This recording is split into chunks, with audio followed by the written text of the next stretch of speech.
கழுகு சார். கழுகு சொல்லிருமா? ஆமா சார், கழுகு தான் சார். பறந்தேலி ஒண்ணு பறந்தேல கழுகு.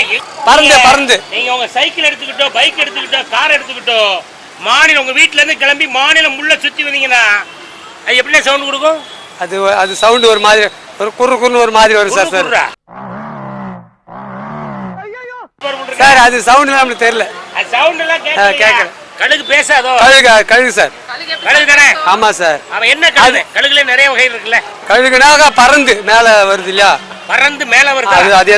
அதான் சார் மாநில பறவை ஃபுல்லா சுத்தம் எங்க வேணாலும். மத்தெல்லாம் கீழே தான் சுத்தம். நீங்க அதுக்குள்ள இ பாஸ் எடுக்கணும்னு அவசியம் கிடையாது.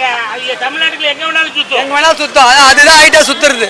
அது ஹைட்டா வேற சுத்துறதுனால அது தெரியாது. கத்த முடியாம சுத்துறதுனால அதைத்தான் நம்ம மாநில பறவையாக ஏற்றுக்கொள்ள வேண்டும் என்பதுதான் என்னுடைய வாதம். Super fantastic dosa.